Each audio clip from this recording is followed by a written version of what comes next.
Hello，大家好，我係沙華，而家係7月28號星期二晚黑11點55分。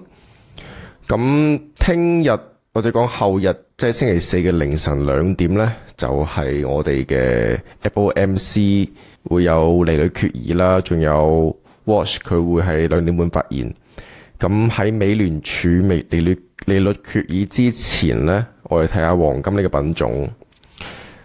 都係睇翻呢個大嘅日線級別。事實上，好似我上一條片咁樣講啦，就係一個減速嘅一個趨勢，即係話佢跌到呢個位，佢從呢度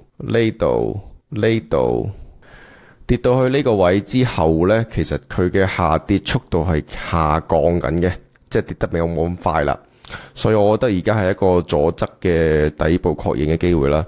咁當然啦，Walsh 佢嘅利率決議，仲有佢嘅講話呢，係一定會有一個大波動嘅。咁我嘅睇法係點呢？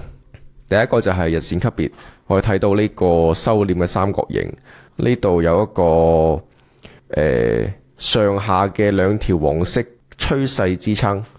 應該講上下都有各有一條黃色嘅線性趨勢線嘅支撐。咁樣嘅話，其實目前嚟講，佢係冇破到位嘅，即係話佢波動會日內會有啲波動啦。但係我認為佢都係會喺呢一個位度震盪，然後到最尾收斂出結果。亦即係話，而家係左側嘅一個底部確認，即係話減速咗下跌，但係我哋唔可以話佢就係一個多頭嘅趨勢。目前嚟睇呢，就算後邊會漲上去，我覺得大概率都係一個反彈。而我嘅目標位呢，係佢震盪上行，然後可以突破得到呢一條壓制嘅話，上邊嘅呢條趨勢線壓制嘅話呢，佢可以反彈到極限位置係4456咗。咁其實從宏觀上邊講呢，係 Walsh 佢。因為佢已經取消咗前瞻指引，咁市場而家對佢嘅預期，加息嘅概率咧，本身係從15個 part， 而家係30幾個 part。咁但係我哋注意一件事係咩呢？我哋睇任何嘅消息同埋，比如話呢一種利率嘅，即係話加息概率嘅上升呢，我哋唔可以淨係睇佢本身呢件事，而係乜嘢呢？我哋咁樣講咧，就從6月30號啊到呢個7月17號啊，咁樣其實佢係一個創造咗更高嘅低點啊嘛。咁從呢個7月17號到依家10幾日嘅時間咧，事實上市場對加息嘅概率壓住上升嘅情況下，但係黃金咧事實上係冇創到更低嘅低點嘅喎。因為比如話，如果跌到呢個位，咁先可以講佢撐得住啊嘛。咁其實佢而家未跌到，咁說明乜嘢呢？我覺得呢種屬於一種利空不跌。利空不跌嘅意思，即係話事實上之前嘅一個賣盤已經被消化到差唔多啦。而家市場對呢種利空嘅反應呢係比較樂觀嘅，所以我個人係會喺呢一個區間度開一個網格，做多網格，做一個震盪，然後如果突破咗呢條上升嘅，如果突破咗呢一條下跌嘅趨勢線，即係話呢個收斂三角嘅上沿呢，我係會做一個止盈，然後再手動咁樣去做多，即係做個右側嘅交易。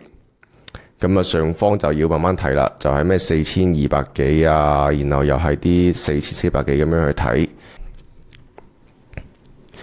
咁當然都有止損啦，止損就係如果我錯咗嘅話呢，就要喺呢條趨勢線度止損啦。我哋可以再闊啲嘅話就係3955呢個位，呢個位跌穿咗嘅話就可能要去到下邊呢兩個 VWAP 嘅位去做一個左側嘅現貨抄底會好啲，大概咁嘅思路。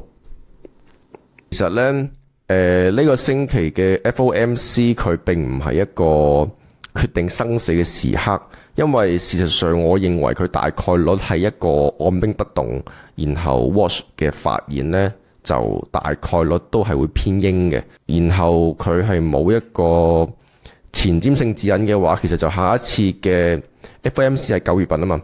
咁到時候加息係好大概率會落地25個 BP。咁到時候實際利率咧係會上升嘅情況下，就再去睇睇黃金嘅走勢啦。到時候嘅利空會更大，但係我覺得目前呢個星期嘅交易，直到9月嘅嗰次 FOMC 咧，都唔使太悲觀，因為其實你從多空角度嚟講，就算你係大空頭都好，你都唔可能喺咁短時間要去咁樣做個加速嘅下跌嘅，係啊，因為你要拉上去先至有下跌嘅空間噶嘛，更何況而家成個日線嚟睇，佢已經係一個減速下跌嘅過程，所以大家唔使太悲觀。當然啦，止損都係要大嘅。咁如果真跌穿咗395，其實應該開心喎。開心係因為點解呢？因為你可以更低嘅價格抄底到黃金。所以凡事都有兩面性嘅，最緊要就係你嘅倉位要控制好。今日先講到呢度啦。我係沙華，我淨係睇市場嘅價格行為，我唔會。